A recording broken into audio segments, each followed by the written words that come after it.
आज की सबसे बड़ी खबर, ऑपरेशन सिंदूर के शुरू होने के ठीक 5 दिन बाद आज पहली बार प्रधानमंत्री मोदी राष्ट्र के नाम संदेश देंगे। जब से भारत ने पाकिस्तान के साथ सीज फायर समझौते पर सहमति जताई है, तब से सैन्य प्रतिष्ठानों में बहुत हलचल है। रोज ब्रीफिंग दी जा रही है कि ऑपरेशन सिंदूर के तहत भारत ने क्या क्या हासिल किया है और पाकिस्तान के एक एक झूठ को लगातार भारत की फौज, भारत की एयरफोर्स, भारत की नेवी बेनकाब कर रही है।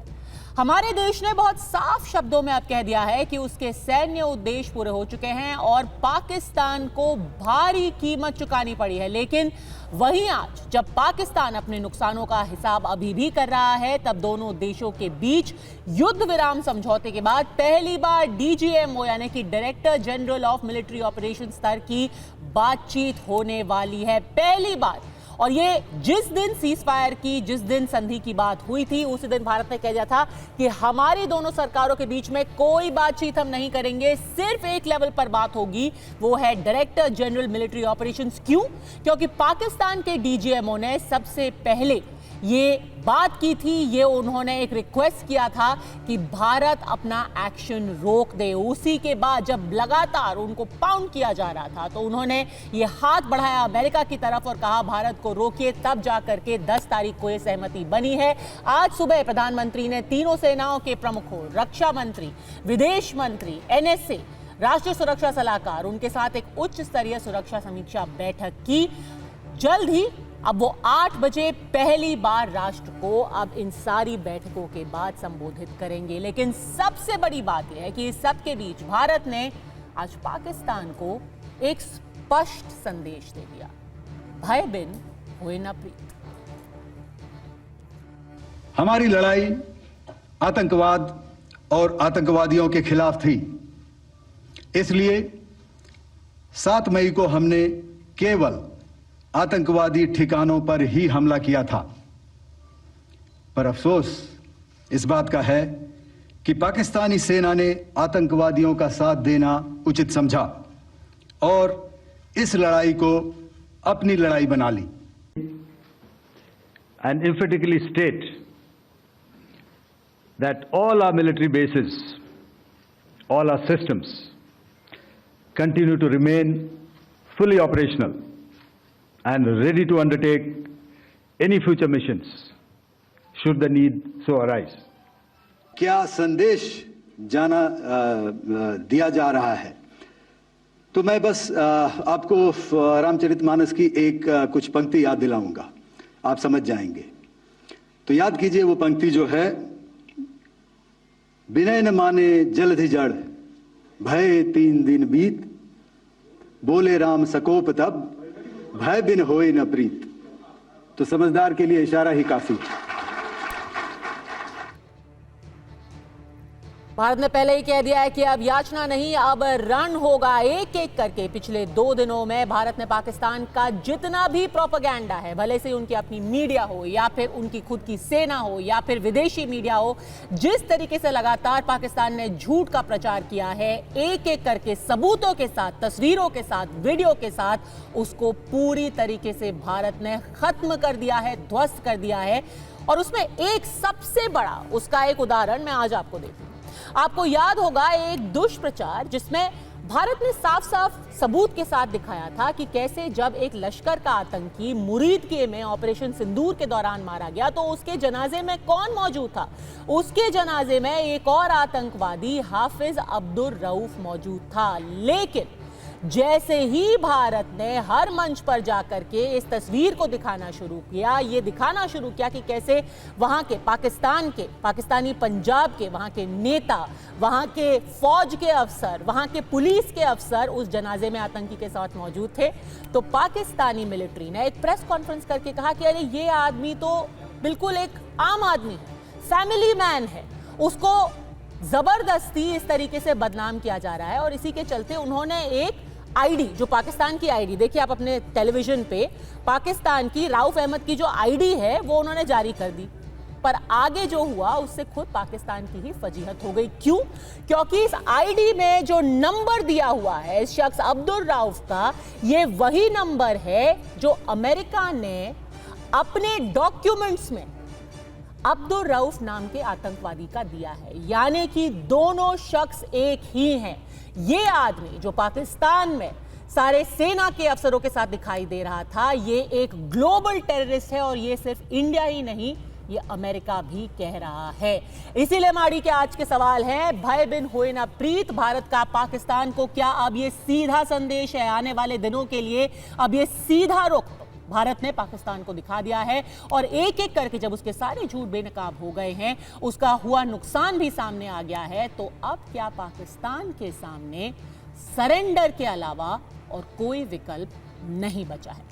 हमारे साथ जुड़ गए हैं आड़ी में आज lieutenant general Vinod Bhatia, defence expert major general VK Datta, defence expert squadron leader Deepti Kala भी हमारे साथ हैं और पिनाक रंजन चक्रवर्ती पूर्व राजदूत हमारे साथ मौजूद है। लेकिन जनरल दत्ता, सबसे पहले आपसे पूछना चाहती हूँ, एक बहुत बड़ा मौका है, ऑपरेशन सिंदूर जब से शुरू हुआ है उसके बाद से प्रधानमंत्री पहली बार आज रात के 8 बजे देश को संबोधित करने वाले हैं। आपकी क्या एक्सपेक्टेशंस है? अब क्या लगता है आगे की जो भारत की नीति होगी आतंकवाद को लेकर, पाकिस्तान को लेकर के, क्या आज देश ही नहीं दुनिया को उसको लेकर के स्पष्ट संदेश दिया जाएगा, स्पष्ट रुख किया जाएगा भारत का? बिल्कुल। ओके पद्मजा, मैं आपको याद दिला दूं, जब पहलगाम के अंदर टेररिस्ट हमला हुआ उसके बाद प्रधानमंत्री साहब ने जो अपना पहला वक्तव्य दिया था उसमें उन्होंने बोला था कि हम उस टेररिस्ट नेटवर्क में, उसके अंदर शामिल उनके प्लानर, उनके एग्जीक्यूशनर, उनको अबेट करने वाले पूरे तंत्र के पीछे जाएंगे और वो चाहे पताल में छुप जाए, हम उनको निस्तबूत करेंगे। अब उसके बाद में ऑपरेशन सिंदूर जो हमने एक्टिवेट किया, ये एक पैराडाइम शिफ्ट है, पूरी दुनिया के लिए एक नमूना है। ऑपरेशन सिंदूर एक न्यू डायनेमिक्स लेके आया जिसके तहत जो पाकिस्तान द्वारा स्टेट स्पॉन्सर्ड टेररिज्म और न्यूक्लियर अम्ब्रेला के नीचे उनको मदद करते हुआ ये पूरा पाकिस्तान का जो तंत्र है भारत के अंदर लगातार उग्रवादी गतिविधियां, टेररिस्ट एक्टिविटियां चला रहा था पिछले 3-4 दशक से। अभी भारत ने पाकिस्तान के उस ब्लफ को कॉल किया, उसके जो न्यूक्लियर हिकड़ी थी उसके नीचे उनको उनके घर में जाके मारा, उनके जो 9 टारगेट थे टेररिस्ट टारगेट, उनको स्ट्राइक किया और उसके बाद हमने उनको रैंप ऑफ का मौका दिया। लेकिन पाकिस्तान की फौज और उस फौज ने वहां के टेररिस्ट का साथ देना ज्यादा अच्छा समझा बिनिस्बत के भारत के साथ मिलके वो टेररिज्म को जड़ से निकालने के लिए। और इनकी अपनी जो करतूत है पूरी दुनिया के सामने जग जाहिर होगी, जहां पर मुरीद के और उसके जो भवलपुर के अंदर जितने इनके टेररिस्ट मारे गए थे, वहां पे पुलिस के और मिलिट्री के सारे सीनियर अधिकारी वहां मौजूद थे और जो इंटरनेशनली यूनाइटेड नेशन का डेजिग्नेटेड टेररिस्ट वहां पे मौजूद था। तो ये पूरी दुनिया ने देख लिया कि जो पाकिस्तान है वो एक ऐसा स्टेट है जो खुद ही टेररिज्म को स्पॉन्सर कर रहा है। आज साफ जो हमारे director general of military operation है, उन्होंने साफ शब्दों में कहा हमने आतंकी ठिकानों को अटैक किया था और जवाबी कार्रवाई पाकिस्तान की सेना ने की, यानी कि पाकिस्तानी सेना आतंकियों के बचाव में, आतंकियों के साथ में खड़ी हुई है। सोचिए आप किसके साथ खड़े हैं? भारत जो है पहलगाम में जो निर्दोषों की हत्या हुई उसका जवाब दे रही थी और पाकिस्तान आतंकियों के साथ खड़ी हुई थी। जनरल भाटिया, आज डीजीएमओ, जो दोनों देश के डीजीएमओ है, डायरेक्टर जनरल मिलिट्री ऑपरेशंस, उनके बीच में बातचीत होने वाली है। पहले दिन के 12 बजे होने वाली थी, अब 5 बजे का वक्त दिया गया था। आपको क्या लगता है कि ये डिले क्यों हो रहा है और इसके फौरन बाद प्रधानमंत्री का एड्रेस भी होना है? आप इन डॉट्स को कैसे ज्वाइन करते हैं? देखिए, डॉट ज्वाइन करना तो बहुत मुश्किल है, लेकिन मुझे ये लगता है, जो मेरा अंदेशा है, जो मेरा असेसमेंट है, वो ये है कि पाकिस्तान डीजीएमओ ने ये कॉल किया होगा और उनके जो वहाँ पर कुछ गतिविधियां चल रही होंगी जिसकी वजह से ये डिले हो रहा है। और 8 बजे जो प्रधानमंत्री का जो राष्ट्र को संदेश होगा वो बहुत ही जरूरी होगा, क्योंकि हमने ऑपरेशन सिंदूर जो हमने 6 और 7 तारीख मई को लॉन्च किया था, वो बहुत ही सफल ऑपरेशन रहा है। हमारे जो इरादे थे, हमारे जो मुद्दे थे, सबके सब अचीव हुए हैं बिना लॉस के हमारे। और हमने ये दिखा दिया पाकिस्तान को कि जो पाकिस्तान जो टेरर को सपोर्ट करता है, हम कभी कभी नॉन स्टेट एक्टर बोलते हैं उनको, कई एक्सपर्ट्स बोलते हैं नॉन स्टेट एक्टर्स, लेकिन नॉन स्टेट एक्टर नहीं है ये, भाई स्टेट एक्टर्स हैं। पाकिस्तान आर्मी का ये इंस्ट्रूमेंट है जहां पर आतंक फैलाने के लिए पिछले 35 साल से आतंक फैला रहे हैं। और पहलगांव में उन्होंने हमारी जो लक्ष्मण रेखा, हमारी डेडलाइन है, ये क्रॉस कर दी उन्होंने हमारी। ठीक है, तो उसका जवाब हमको देना ही था। पहले हमने 2016 में दिया सर्जिकल स्ट्राइक्स के साथ उड़ी के बाद, फिर पुलवामा में दिया और अब दिया। और तीनों को अगर आप मिलाएं, उसको डॉट्स जोड़े इनके, तो आपको ये पता लगेगा कि हमने कैसे कैसे उसको ठीक जवाब दिया है, बिल्कुल मेजर्ड, प्रोपोर्शनेट और इतना अच्छा स्ट्रेटेजिक सिग्नल दिया है तीनों बारी। और इस बारी देखिए, बालाकोट में एक स्ट्राइक करी थी जो ऑपरेशन लेवल पे थी, सर्जिकल स्ट्राइक में टैक्टिकल लेवल पे स्ट्रेटेजिक सरप्राइज थी, वो स्ट्रेटेजिक कम्युनिकेशन था वो, लेकिन टैक्टिकल लेवल पे था LLC पर। अभी देखिए, हमने नो टेरर कैंप्स को डिस्ट्रॉय किया, वहां पर हमने हमला किया। ये है प्रिएम्प्टिव और प्यूनिटिव ऑपरेशन। प्यूनिटिव इसलिए क्योंकि पहलगांव का जवाब था, प्रिएम्प्टिव इसलिए कि ये टेररिस्ट हैं जो ट्रेन करते हैं और हमारे यहाँ घुसपैठ करके हमारे यहाँ टेरर फैलाते हैं, खासकर जम्मू एंड कश्मीर में। तो ये प्यूनिटिव और प्रिएम्प्टिव ऑपरेशंस थे। तो बहुत ही अच्छे तरीके से रोकना चाहूंगी, क्योंकि आप खुद DGMO रहे हैं। जिस तरीके की मैसेजिंग हुई है आज जो ब्रीफिंग थी, फॉर एग्जाम्पल, उसमें जिस तरीके से बोला गया कि भय बिन होए ना प्रीत, शिव तांडव स्तोत्रम, जो पूरा प्रेजेंटेशन था कल, उसके शुरुआत में बजाया गया। एक बार मैं जो व्यूअर्स हैं इस वक्त उनको भी दिखाना चाहती हूँ, जिस तरीके से लगातार एक जो कहते हैं सटल सिग्नल दिया जा रहा है कि अभी आप ये मत सोचिए कि ऑपरेशन सिंदूर खत्म हो गया, ये तो बस शुरुआत ही है। जनरल भाटिया, आप इसको कैसे देखते हैं ये? और आज भी जो डायरेक्टर जनरल एयर ऑपरेशन थे, उन्होंने कहा कि पाकिस्तान के पाप का घड़ा भर गया। ये उनका पाप का घड़ा भर गया, उन्होंने घड़ा फोड़ दिया जाके अच्छी तरह से। जैसे जनरल दत्ता ने बताया, हमने घुस के मारा है और बड़े अच्छे से हमने टारगेट सिलेक्ट किए हैं, 9 टेररिस्ट कैंप सिलेक्ट किए हैं और वहां पर उनके डिस्ट्रक्शन करी है। और हमने उसके बाद देखा है कि कैसे पाकिस्तान आर्मी ने उनके जो क्रिमिशन सेरेमनीज हैं उसमें पूरी तरह से शामिल हुए हैं और उनको एक तरह से पाकिस्तान फ्लैग पे उनको ऑनर दिया है। तो ये तो पाकिस्तान जो एपिसेंटर ऑफ टेररिज्म तो है ही है, उसमें किसी को शक नहीं होना चाहिए। उन्होंने हर जगह टेररिज्म को सपोर्ट किया है और अभी ये खुद सफर कर रहे हैं, वो अलग बात है। और हमने जो उनके कॉस्ट बढ़ाई हैं उसको बड़े तरीके से, बड़े अच्छे तरीके से, बड़े इफेक्टिव तरीके से उनको कॉस्ट उनकी बढ़ाई है। उनके कॉस्ट एंड कॉन्सिक्वेंसेस पाकिस्तान को फील हो रहे हैं। इंडिया भी चुप बैठने वाला नहीं है। हमारे जो गुस्सा है वो बाहर आ गया है, हमारे स्ट्रेटेजिक पेशेंस खत्म हो गया है और स्ट्रेटेजिक सिग्नलिंग हमारी बड़ी क्लियर है। हमने टेररिस्ट कैंप को डिस्ट्रॉय किया है, आपने मिलिट्री टारगेट पे हमला किया, हमने उनके जो एयर डिफेंस है वो निकाल दी। एयर डिफेंस निकालने का मतलब ये है कि अगर आप इसको बढ़ाते हैं अभी, तो हम आपको कितने आपके एयर डिफेंस तो निकल गया है, आपका एयर डिफेंस निकल गया, उसके बाद हम आपको कुछ भी कर सकते हैं, कहीं भी कर सकते हैं।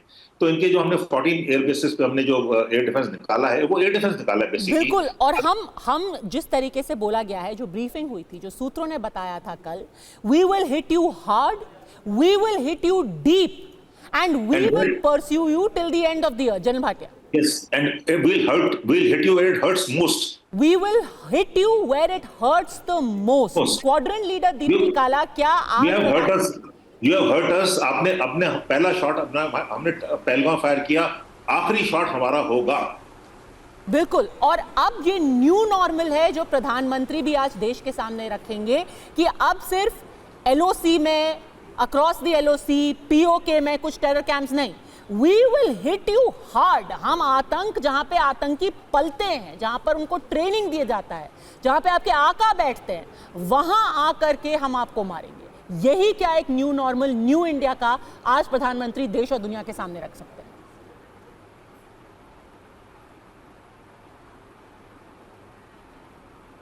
कोऑर्डिनेटर काला। जी पद्मजा, बिल्कुल आपने सही कहा। इनफैक्ट मैं थोड़ा सा जो लाइट है वो पुराने हमारे ऑपरेशंस पे भी डालना चाहूँगी कि अगर आप देखेंगे तो जब मैं इस बारे में थोड़ा सोच विचार भी कर रही थी, तो देखिए जब मेरी एक बचपन की एज थी, वहाँ पे मुझे बहुत अच्छे से याद है कि बहुत सारे बॉम्ब ब्लास्ट होते थे, स्पेसिफिकली दिवाली पे, और ऐसे जब भी कोई बड़े मौके होते थे जहाँ पे भारत में बहुत भीड़ होती थी, तो वहाँ पे बॉम्ब ब्लास्ट होते थे, तो मम्मी पापा सिखाते थे कि भीड़ में नहीं जाना है। तो उस टाइम पे एक बहुत डर का माहौल था। उसके बाद ना सिर्फ ये जो बॉम्ब अटैक्स है ये थोड़े से बड़े होने लगे, बड़े स्तर पे होने लगे, लेकिन जब से ये मजबूत सरकार, हमारे पास पॉलिटिकल लीडरशिप इतनी बड़ी आई है, इतनी स्ट्रांग लीडरशिप आई है, तब से हमने इन सारे बड़े अटैक्स का पहली बार जवाब देना शुरू किया। तो पहले हमने लैंड ऑपरेशंस करे, फिर हमने एयर स्ट्राइक्स करी। इस बार पद्मजा आप देखिए हमने उनके एयर बेसिस तबाह किए हैं। पद्मजा, अगर आप मिलिट्री ऑपरेशंस की बात करेंगी तो ये सबसे बड़ा अटैक होता है जब हम किसी भी शत्रु के बिल्कुल। आप मिलिट्री इससे पहले कि इसको डिस्क्राइब करें, जल्दी से खबर दे दूं अपने दर्शकों को, जो भारत पाकिस्तान के बीच डीजीएमओ के स्तर की बातचीत थी वो अभी खत्म हुई है। ये ताजा खबर हम आपको दे रहे हैं। भारत पाकिस्तान के बीच में जो डीजीएमओ स्तर की बातचीत, आज पहली बार दोनों डीजीएमओ दोनों देश के मिल रहे थे जब से सीज फायर के ऊपर समझौता हुआ है। जी स्पॉट लीडर काला जी। तो मैं ये कह रही थी कि ये जो जब हम एयर बेस को टारगेट करते हैं पद्मजा, ये बहुत बड़ा एक डिसीजन भी होता है। अगर आप मिलिट्री ऑपरेशंस की बात करेंगे, बहुत बड़ा डिसीजन होता है कि क्या वो समय आ गया है कि अब हम एयर बेस तबाह करें। तो वो करने पे पाकिस्तान ने हमें मजबूर किया, जबकि हमने बार बार अपनी ब्रीफिंग्स में, हमने मिलिट्री ब्रीफिंग्स में बिल्कुल प्रोफेशनल लेवल पे हमने बताया कि हमने सिर्फ तुम्हारे टेरर कैंप्स को तबाह किया है, हमारे पास सबूत हैं। अब तो ये सबूत जो है हम यूएन मीटिंग्स में भी पेश करने वाले हैं, भारत पेश करेगा। लेकिन अगर आप देखें तो मिलिट्री बेस तबाह कर दिए का मतलब क्या? अगर आप नूर खान बेस की बात करेंगे तो वो पैर है उसके मिलिट्री ऑपरेशन का, जो हमने अच्छे से काट दिए हैं। इसी वजह से उनका फोन आया, डीजीएमओ का फोन आया। अब आप ये देखिए, आप हमारी पावर देखिए कि पॉलिटिकल स्तर पे तो हमने बात करी ही नहीं, ना हम बात करेंगे और ना ही करना चाहते हैं। सो डीजीएमओ का जो रोल है वही है कि डीजीएमओ का जो मेन रोल है वो मिलिट्री ऑपरेशंस को हैंडल करना है और बातचीत करना है between the military and the leadership positions.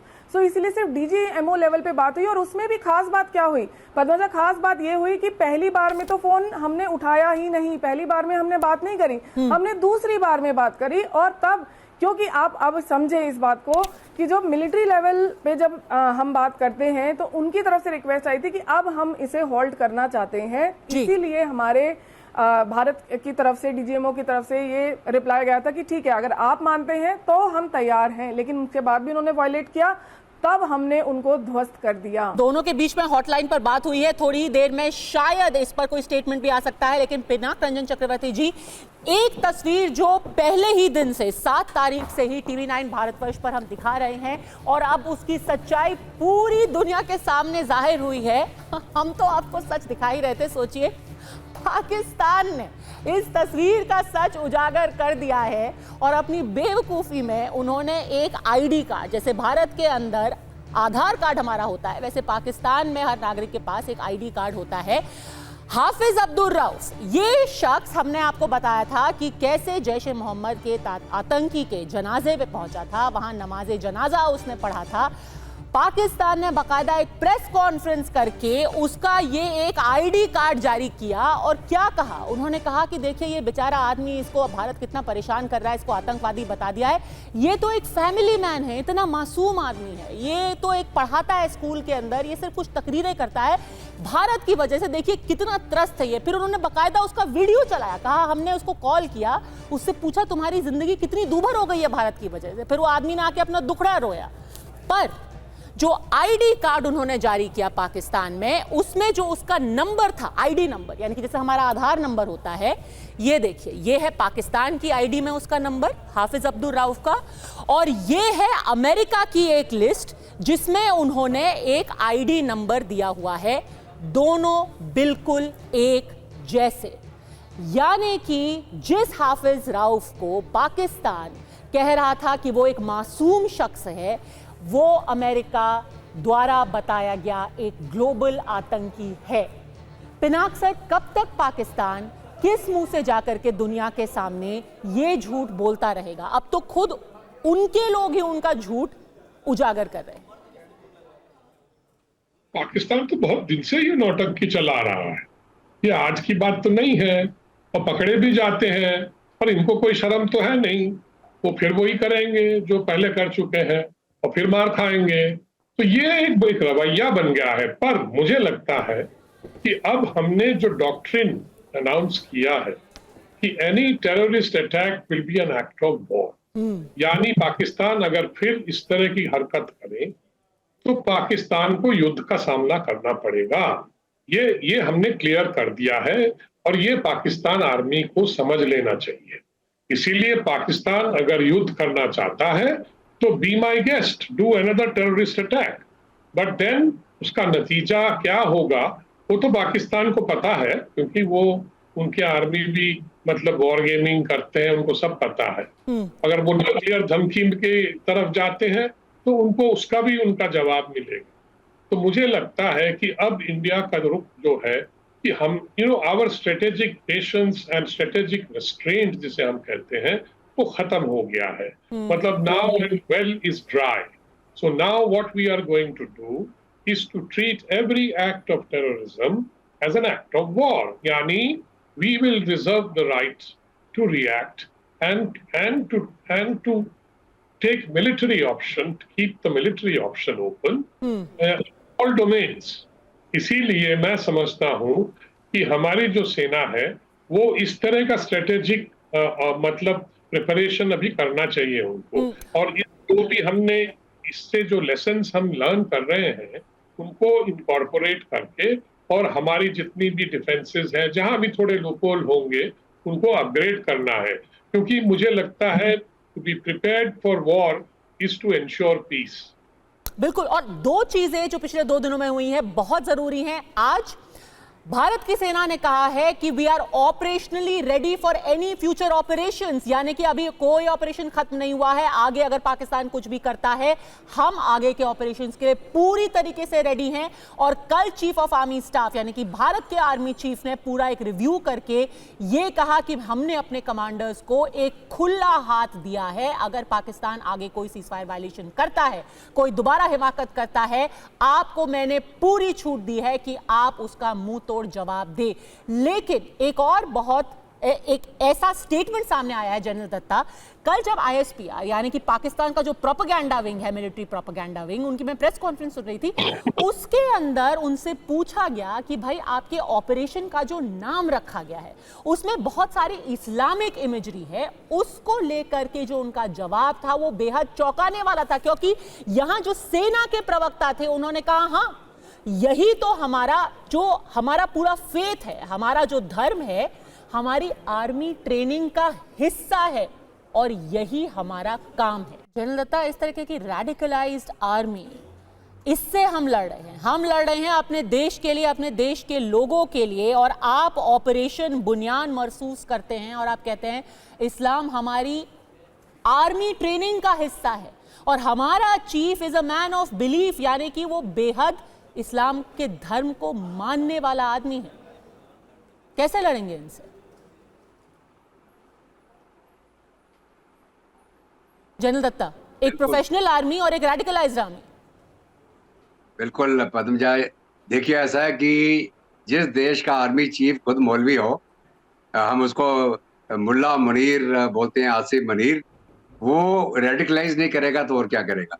Unfortunately Pakistan की आर्मी इंडियन आर्मी की तरह एक प्रोफेशनल आर्मी हुआ करती थी, और हमारा दोनों का जो ओरिजिन है ब्रिटिश इंडियन आर्मी से हुआ था, और हम बिल्कुल प्रोफेशनलिज्म में बिलीव करते थे। आस्ते आस्ते पाकिस्तान की फौज पॉलिटिक्स के अंदर इन्वॉल्व होगी, इनका जो इंटायर मिलिट्री हिरार्की है वो अपनी प्रोफेशनल काम को छोड़ के वो देश के अंदर दखल अंदाजी करने लग गया। और आज के दिन का हाल क्या है कि पाकिस्तान की फौज ने पाकिस्तान को एक तबाही की कगार पे खड़ा कर दिया है। पाकिस्तान की फौज भारत का डर दिखा दिखा के पावर में रहने के लिए लगातार वो बोलती रही हमला होगा भारत की तरफ से, हम श्रीनगर को आज़ाद करेंगे, हम कश्मीर को भारत से निकाल लेंगे। तो ये उसी के जोर पे चल रहे थे। तो अभी क्या हो गया कि जब ये इंटरनल स्ट्राइक हो गया पाकिस्तान के अंदर, बलूचिस्तान, खैबर पख्तूनवा, आपके सिंध में और POK के अंदर भी, तो अभी मुल्ला मुनीर को समझ नहीं आ रहा था कि मैं क्या करूं। तो उन्होंने पहलगाम का एक इंसिडेंट पैदा किया ताकि पूरी जो अटेंशन है पाकिस्तान अवाम की और पाकिस्तानियों की वो इंटरनल से हटके भारत की तरफ आ जाए। और भारत का नाम सुनते ही वो बड़े एक्साइटेड हो जाते हैं, क्योंकि इनकी टेक्स्ट बुक के अंदर लिखा गया है कि भारत आपका दुश्मन है, हिंदू आपका दुश्मन है, इनके स्कूलों में पढ़ाया जाता है। तो ये इन्होंने कुरान में से ये निकाला है, जो इनके ऑपरेशन का जो इन्होंने कोड नेम दिया है। तो ये कोई नई बात नहीं है, लेकिन इनको पता होना चाहिए कि अगर ये तालिबान की हम बात करें, तालिबान भी क्या है, तालिबान भी अल्लाह की फौज है, वो रिलीजन पे लड़ते हैं। टीटीपी तरीके तालिबान पाकिस्तान इनको मार रहा है, तालिबान इनको अफगानिस्तान वाले मार रहे हैं, बलूच इनको मार रहे हैं। ये कौन से मजहब की बात कर रहे हैं? इन्होंने 71 में बांग्लादेश में इतना अत्याचार किया, किसके ऊपर किया? अपने मुस्लिम भाइयों के ऊपर। वहां पे इन्होंने मारा, काटा, लूटा, रेप किया। ये वो फौज है, ये फौज नहीं है, ये मर्शनरी आर्मी है। ये एक बहुत बड़ा माफिया है 5 लाख का, जिनका काम है बिजनेस का धंधा, ड्रग ट्रेड। आप इसके अंदर जितने इलीगल कार्रवाई है ये उसके अंदर लिप्त हैं। जो काउंटरफीट मनी बनती थी भारत की, वो भी ये छापते थे। और जब हमने नोटबंदी कर दी, भुक्को मरने लग गए। तो मेरा कहने का मतलब यह है कि पाकिस्तान की फौज आज के दिन में प्रोफेशनल फौज नहीं है, ये अपने अवाम का उल्लू बना रही है। और मेरा तो ये अवाम को एक संदेश रहेगा, पाकिस्तान के अवाम को, भारत आपका दुश्मन नहीं है, आपकी दुश्मन आपकी अपनी फौज है। आप अगर अपनी तबाही कराना चाहते हैं तो आप इसको सपोर्ट करते रहें। अगर आप अच्छी खुशहाली की जिंदगी बिताना चाहते हैं, आप इस फौज को बैरक में भेज दीजिए, अपने देश में जमहूरियत लेके आए, डेमोक्रेसी लेके आए। भारत आपका साथ कोई गलत काम नहीं करेगा, आप अच्छे नेबर की तरह रहें। लेकिन आपकी फौज जो है आपको करने नहीं दे रही। उसको आपके जो इमरान खान है उनको जेल में डाल रखा है, कोई कहता उनको मार दिया है। वहां पे इतना एजिटेशन चल रहा है आज के दिन में पाकिस्तान में, वो कहते हैं हमें दिखाओ इमरान खान का है, जिंदा की मार दिया। तो ये वो फौज है, ये फौज एक प्रोफेशनल आर्मी नहीं है आज के दिन में। ये बिल्कुल झूठ के पुलिंदे के ऊपर जिंदा है। और इसीलिए आपको याद रखना चाहिए कि एक कोड ऑफ एथिक्स होता है जो भारतीय सेना हमेशा निभाती है। इवन इन वॉर, अगर जंग भी हो तो उसमें किस तरीके का बिहेवियर करना है, भारतीय सेना कभी उससे टस से मस नहीं होगी। लेकिन यहां पर एक सेना जनरल भाटिया जो खुद, जिनके लोग कह रहे हैं कि हमारे लिए ये एक होली वॉर है, हम एक रिलीजन से इंस्पायर्ड आपके खिलाफ जंग लड़ रहे हैं। एक और दूसरा सर, जो अभी डीजीएमओ लेवल की बातचीत हो रही है, इस स्तर पर बात क्यों हुई है? इस वक्त जब दोनों बात कर रहे होंगे हॉटलाइन पर, तो किस तरीके की बातचीत हो रही है? क्योंकि खुद आप उस पोजीशन में रहे जनरल भाटिया। जो डीजीएमओ लेवल टॉक्स हैं बड़े कैंडिडेट होते हैं, बड़े साफ होते हैं। वो हमको बताते हैं कि हम ये कर सकते हैं, ये कर रहे हैं। एंड इसका जो एक बड़ा अच्छा एक डायलॉग था कि we will retaliate at a point of time and own choosing. उनको बता दिया गया था ये कि हम अपने टाइम पे, अपने समय पे और स्थान आपको आके मारेंगे। और वही हमने किया। अगर आप सीक्वेंस ऑफ इवेंट्स देखिए, जहां रेडिकलाइजेशन की बात है, 1980 मिड 1980 से जब जियाउल हक आया था, प्रेसिडेंट बना था, अपने वो उसने कू किया था, उसके बाद से रेडिकलाइजेशन था पाकिस्तानी आर्मी शुरू हुई थी और कोई अंत नहीं हुआ उसके। ठीक है, अगर आप देखें आसिफ मुनीर जो हैं, जैसे कि जनरल दत्ता ने ठीक बताया, उन्होंने 22 अप्रैल जब पहलगाम से 5 दिन पहले एक उन्होंने एड्रेस दिया था पीआईओ, जो पाकिस्तान की ओरिजिन के लोग हैं उनको, और उन्होंने बड़ा साफ बोला था कि कश्मीर जो है जंगल में है। उसके बाद पहलगाम हुआ। हमारा स्ट्रेटेजिक पेशेंस खत्म हो गया है, हमारा स्ट्रेटेजिक रिस्ट्रेंट खत्म हो गया है, हमारा स्ट्रेटेजिक रिजॉल्व है कि हम इसको पेशेंस को नहीं देखेंगे, हम आके मारेंगे। आप एक करेंगे, हम 10 करेंगे। और हमने टेररिस्ट को जाके मारा है। पाकिस्तान आर्मी ने टेररिस्ट को डिफेंड किया है, क्योंकि रेलिवेंस ऑफ पाकिस्तानी आर्मी जो है, उनकी मिलिट्री रेलिवेंस, उनकी इकोनॉमिक रेलिवेंस, उनकी डोमेस्टिक रेलिवेंस सिर्फ एंटी इंडिया स्टांस पर है। नहीं तो पाकिस्तानी आर्मी कौन पूछेगा वहां पर? तो ये जो है हमको देखना पड़ेगा कि उनको कितनी हमने कॉस्ट एंड कॉन्सिक्वेंसेस हैं, पनिशमेंट देनी है। और ये न्यूक्लियर रैटलिंग भी चलती रहेगी। तो जो डीजीएमओ लेवल पे टॉक होती है, बड़ी प्लेन टॉक होती है, बड़ी प्लेन भाषा में बोला जाता है कि देखिए हम ये कर सकते हैं, ये कर रहे हैं, आपके ईडी हमने निकाल दी, अगर आप बढ़ाना चाहें। हमने अभी तक प्रोपोर्शनल रिस्पॉन्स दिया है, मेजर रिस्पॉन्स दिया है, और आप जो करना चाहें हम उसके लिए तैयार हैं, और आपको आके और मारेंगे, आपको कॉस्ट देनी पड़ेगी। और पाकिस्तान में पता है कि वो वीक है, वो कमजोर है। आज की डेट में Pakistan is militarily weak, economically weak, politically weak और एडमिनिस्ट्रेटिवली वीक। तो ये हमारे पास है। लेकिन वो उनका इरादे बदली नहीं हुए कोई भी। उनके इरादे वही हैं कि इंडिया को to bleed India with 1000 cuts, जो प्रॉक्सी वार है वो चलती रहेगी। और हमें बिल्कुल चौकन्ना रहना पड़ेगा कि आज ये हुआ है, अगला कब होगा। और एक चीज मैं और बताना चाहूंगा, जैसे कि पिछले 5 दिनों में पाकिस्तान ने कुछ नहीं तो कम से कम 1 दर्जन झूठ बोल रहे हैं। और उसमें सबसे बड़ा झूठ शायद यही है जब वो बार बार कहते रहते हैं we are a professional army. No sir, you are not a professional army. जिस तरीके से आपने बिहेव किया है, जिस तरीके से आपने सिविलियंस को लगातार निशाना बनाया, जिस तरीके से आपने सिविलियन कैरियर को उड़ा करके ये कोशिश की कि किसी तरीके से क्रॉस फायर में कोई सिविलियन एयरक्राफ्ट आ जाए, कोई भी देश ऐसी आर्मी को प्रोफेशनल नहीं कह सकता है। और दूसरा, आप झूठ क्या परोस रहे हैं स्क्वाड्रन लीडर? वो कह रहे हैं कि भाई हमारी एयर बेसिस को कोई भी रत्ती भर फर्क नहीं पड़ा है। भारत ने आज बाकायदा तस्वीर दिखा करके बिफोर आफ्टर एक एक बेस का रनवे, गड्ढा, सब कुछ दिखाई दिया है। अब तो हमारे देश के अंदर जो जो उनके मिसाइल्स, उनके रॉकेट्स, उनके ड्रोन्स पाए गए हैं,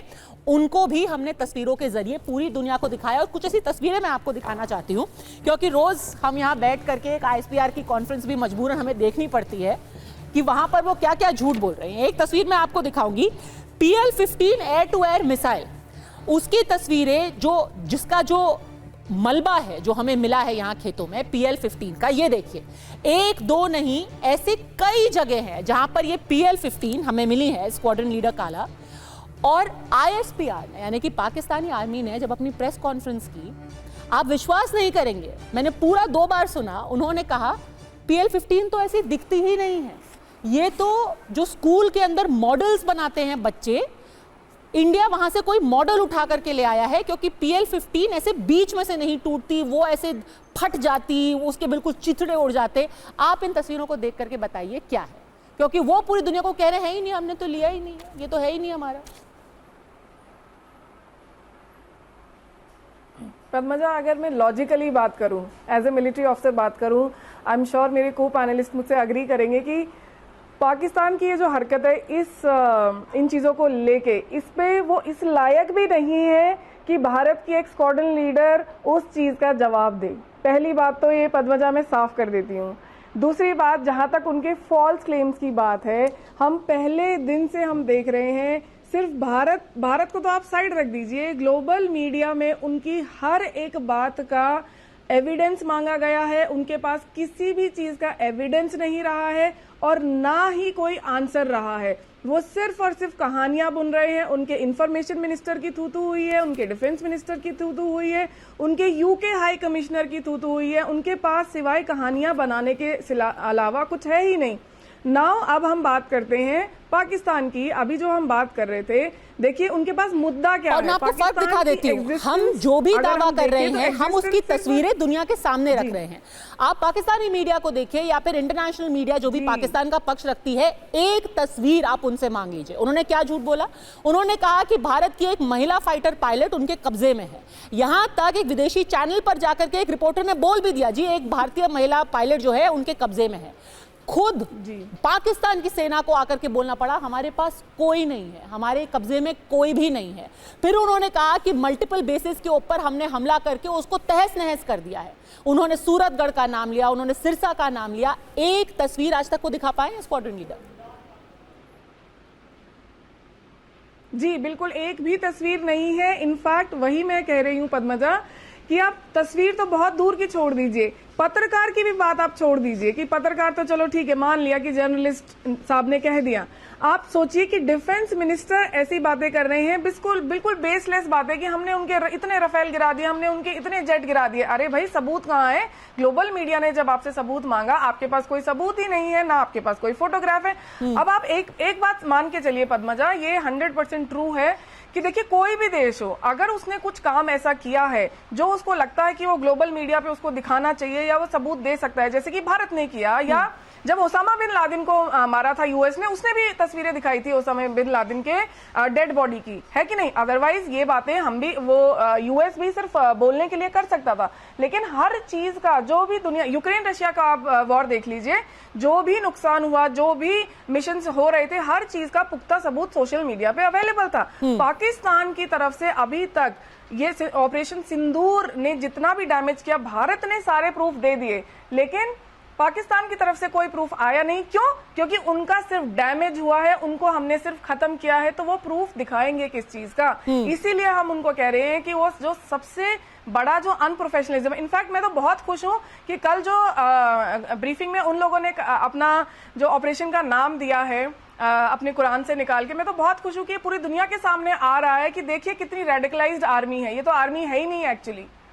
तो हमें आप जब सबूत की बात कर रहे हैं, PL-15 हमने दिखाया, लाइकली लॉन्ग रेंज रॉकेट्स जो हैं उनकी भी तस्वीरें आज हमने दिखाई हैं, जो टर्किश ड्रोन्स हैं उनकी तस्वीरें हमने दिखाई हैं। जिस तरीके से ये पूरा ऑपरेशन सिंदूर को काउंटर पाकिस्तान की तरफ से किया गया है, इसमें साफ दिखाई दे रहा है कि सामने भले से ही पाकिस्तान हो, पर पर्दे के पीछे जुगलबंदी चीन और टर्की की भी है। आगे जाते हुए भारत इससे कैसे डील करेगा? क्योंकि आप सिर्फ एक पाकिस्तान से डील नहीं कर रहे हैं, आप पर्दे के पीछे चाइना और टर्की से भी डील कर रहे हैं।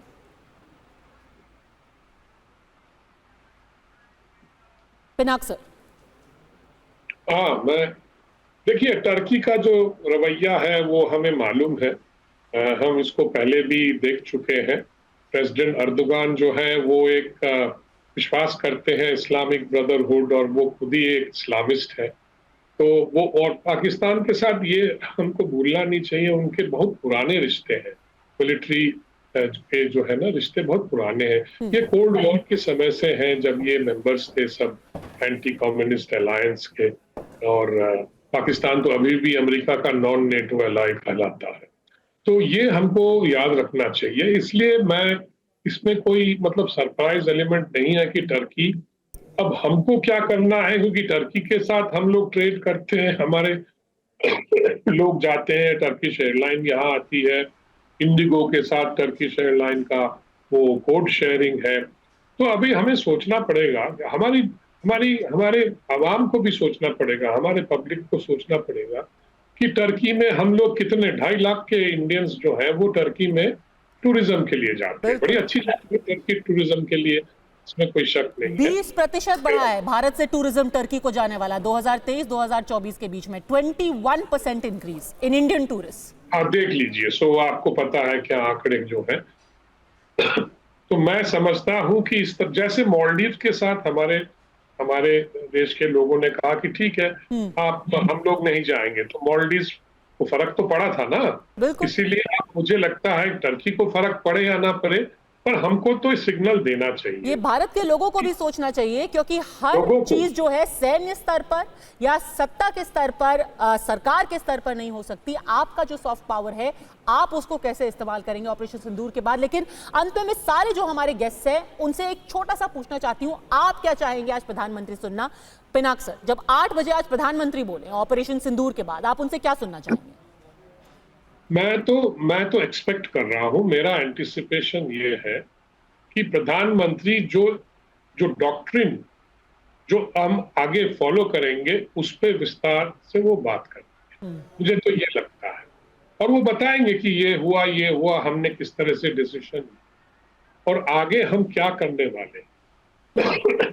तो ये एक नया डॉक्ट्रिन होगा, इसका नाम मोदी डॉक्ट्रिन रखा। ठीक है, फॉरेन पॉलिसी डॉक्ट्रिन क्या होगा? जनरल दत्ता, आप क्या सुनना चाहते हैं प्रधानमंत्री से आज 8 बजे? बिल्कुल, प्रधानमंत्री से हम ये सुनना चाहते हैं कि जो उन्होंने टेररिज्म के खिलाफ एक प्रण किया था, एक वादा किया था, वो पूरा किया और आगे भी वो वादा कायम रहेगा। और अगर कोई भी हिमाकत करता है, भारत की तरफ आंख उठा के देखने की कोशिश करता है, उसको वही जवाब दिया जाएगा। और जिसको एक हमारे अंग्रेजी में बोलते हैं prudence is better part of valour, हमने ये करके दिखाया है और वही हमारी पूरी गवर्नमेंट ने जाहिर भी किया है। हमने हर एक स्टेज में उसको एक निकलने का रास्ता दिया, वो जब नहीं निकला तो हमने उसको फिर दबा दिया बिल्कुल पैर के नीचे, और तब वह हरा झंडा, सफेद झंडा लेके आया, डीजीएमओ को उसने रिंग किया। तो ये हमारी तरफ से संदेश है, अगर तुम दोस्त की तरह, मित्र की तरह रहना चाहते हो, नेबर की तरह आप रहिए। अगर आप ये तमाशा करेंगे उग्रवाद का और टेररिज्म का, हम आपको उसी तरीके से निपटेंगे। और इस बार every act of terrorism will be an act of war. बिल्कुल, ये है न्यू इंडिया का न्यू नॉर्मल, और न्यू डॉक्ट्रिन क्या हम रात के 8 बजे सुनने वाले हैं। इस वक्त की सबसे बड़ी खबर, प्रधानमंत्री मोदी का संबोधन रात के 8 बजे देश के नाम। फिलहाल अड़ी में जुड़ने के लिए आप सबका बहुत बहुत धन्यवाद।